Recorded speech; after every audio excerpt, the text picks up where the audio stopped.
Behind me is my dad's 1954 F100 Ford pickup. It still has its original 239 V8 Y-block engine, and it is a deluxe cab model, which means in 1954 it came with an AM radio and a dome light. We just got it out from under the shed to begin the restoration process. This is probably one of the best barn find type vehicles you'll ever see. Of all the vehicles my dad's owned over the years, this is the only one he bought brand new. He was around 20 years old, and we think he got it from Charlie and M's Ford here in Brookhaven, Mississippi.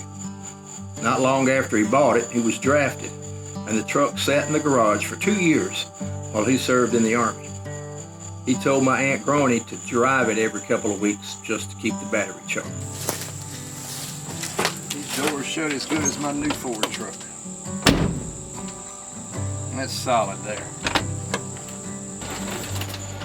The truck is all original, and it's all there, and has been extremely well taken care of. My dad was a heavy equipment mechanic by profession, and was very particular when it came to care and service of any vehicle he owned, especially this one. The oil was changed every 3,000 miles, tires were rotated, and the only thing ever done to the engine is a tune-up. When it wasn't being used, it was under a shed. Probably less than half a dozen times has it ever spent the night outside of a garage. It has 67,235 miles on it. Other than replacing a bent fender, it's never had any body work done. It's never been repainted. Even the headliner, the inner door panels, and the cardboard liner under the rear glass is in really good shape. You can still read the signature on the 1970 Mississippi Highway Department inspection sticker that's in the lower corner of the windshield. The license plate on it expired in October 1971.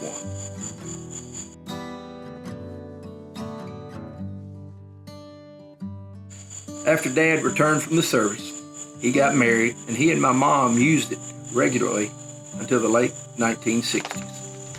For a while, there was a cattle body on the back. I remember him taking calves to the sale barn, and the worst rusted places on the truck are in the rear bed, and I'm sure that's due to the barnyard fertilizer. His aunt was without a vehicle for a time, and she was the last person to use it on a regular basis. But when she bent the front fender, he used that as an excuse to buy her another vehicle, and he parked the old truck in 1971. It sat under a garage until the mid-1980s, when we got it out, washed it, tuned it up, rebuilt the carburetor, and drove it a bit. I was working with him at the time, and we'd use it to pick up parts and such. After a few weeks, the brakes started giving us trouble. We really didn't have any time to fix it, so we parked it again under the shed on the other side of this old shop here.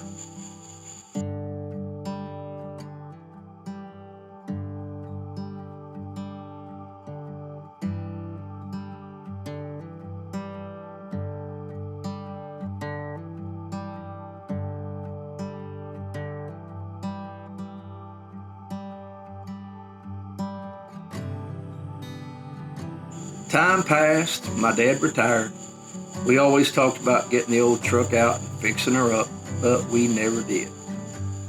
My dad died this past March, so in honor of him, we're going to try to restore this truck in a way that would make him proud.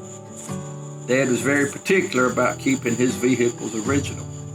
He did like the sound of a strong engine and a throaty exhaust, but he really was not a hot rodder.